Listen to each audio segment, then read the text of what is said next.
തിരുവനന്തപുരം ജില്ലയുടെ കിഴക്കൻ മലയോര ഭംഗി ഒളിപ്പിച്ചു വച്ച വെള്ളറടയിലെ കേരള തമിഴ്നാട് അതിർത്തിയിൽ സമുദ്രനിരപ്പിൽ നിന്ന് ഏകദേശം 2350 അടി ഉയരത്തിൽ തല ഉയർത്തി നിൽക്കുന്ന കൊണ്ടകെട്ടി മലയിലേക്കാണ് ഇന്നത്തെ ഞങ്ങളുടെ യാത്ര.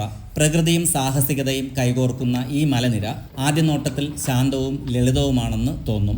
എന്നാൽ മുകളിലേക്ക് കയറുന്തോറും അതിൻ്റെ യഥാർത്ഥ വന്യത പതിയെ വെളിവാകും. വഴുക്കുന്ന പാറക്കെട്ടുകളും കാലുകളിൽ ചുറ്റിവരിയുന്ന കാട്ടുവള്ളികളും നിറഞ്ഞ ഈ പാതയിലൂടെ മുന്നേറുന്നത് ശരിക്കും ഒരു സാഹസിക അനുഭവമാണ്. കൂട്ടിന് മലയിറങ്ങി വരുന്ന തണുത്ത കാറ്റും പശ്ചാത്തലത്തിൽ മുഴങ്ങുന്ന പക്ഷികളുടെ കളകൂജനവും മാത്രം.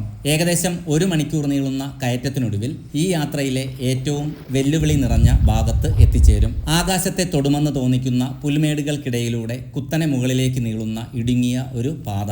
കിതപ്പും തളർച്ചയും മറികടന്ന് ആ നെറുകയിലെത്തുമ്പോൾ കാത്തിരിക്കുന്നത് വാക്കുകൾക്കതീതമായ കാഴ്ചകളാണ്. മുകളിൽ നിന്ന് നോക്കുമ്പോൾ ചുറ്റും കാവൽക്കാരെ പോലെ മലനിരകൾ നിരന്നു നിൽക്കുന്നത് കാണാം. കൂനിച്ചിമലയും വില്ലൂന്നിമലയും തെക്കൻ കുരിശുമലയും കാളിമലയും എല്ലാം കയ്യെത്തും ദൂരത്തെന്ന പോലെ മുന്നിൽ പ്രത്യക്ഷമാകുന്നു. ഒരു വശത്ത് തമിഴ്നാട്ടിലെ പച്ചപ്പണിഞ്ഞ കൃഷിയിടങ്ങൾ, മറുവശത്ത് പശ്ചിമഘട്ടത്തിൻ്റെ ഗാംഭീര്യം വിളിച്ചോതുന്ന മലനിരകൾ.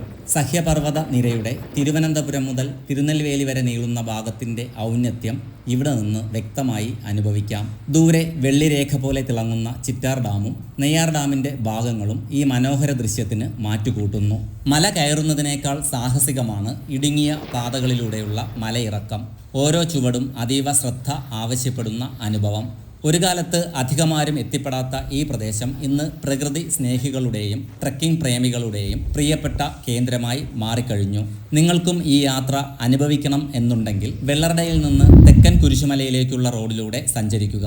വഴിയിലുള്ള 3ാമത്തെ രൂപക്കൂട് സ്ഥാപിച്ചിരിക്കുന്ന സ്ഥലത്തു നിന്ന് ഇടത്തോട്ട് തിരിയുന്ന കുത്തനെയുള്ള പാതയാണ് നിങ്ങളെ കൊണ്ടകെട്ടി മലയുടെ അതുല്യമായ പ്രകൃതി വിസ്മയങ്ങളിലേക്ക് നയിക്കുന്നത്.